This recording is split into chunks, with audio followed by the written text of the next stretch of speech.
वार्तांकन रोखठोक बातमी। यंदाच्या उन्हाळ्यातील उच्चांकी 37.2 अंश सेल्सिअस कमाल तापमानाची नोंद आज झाली।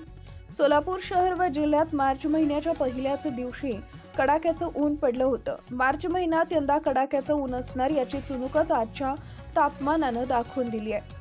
शनिवारी सोलापुरात 36.5 अंश सेल्सिअसची नोंद झाली होती।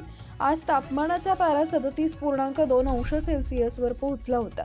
एकाच दिवसात 0.7 अंश सेल्सिअसची वाढ झाली आहे। सोलापूरच्या कमाल व किमान तापमानात वाढ झाल्यानं वातावरणात उकाडा वाढलाय।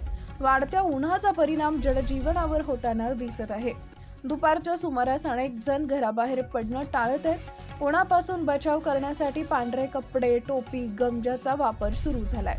उन्हाचा चटका वाढू लागल्यानं आईस्क्रीम, थंड पेय यांची दुकानं थाटू लागली आहेत। सोलापूरच्या वातावरणात कमाल व किमान तापमानात चढ उतार होतोय, त्याचा विपरीत परिणाम मानवी आरोग्यावर होताना दिसतोय। सर्दी, ताप, अंगदुखी, डोकेदुखी, खोकला यांसह इतर अनेक विकार अनेकांना उद्भवू लागलेत। तापमानाचा पारा वाढल्यानंतर अवकाळी पाऊस हजेरी लावत असल्याचा आजपर्यंतचा अनुभव आहे। सोलापूर जिल्ह्यात मार्च महिन्याने तुफान पाऊस आणि कडक ऊन अशी दोन्ही रूपं यापूर्वी दाखवली आहेत। मार्चमध्ये सोलापुरात सरासरी 40 ते 41 अंश सेल्सिअसच्या दरम्यान कमाल तापमान राहते।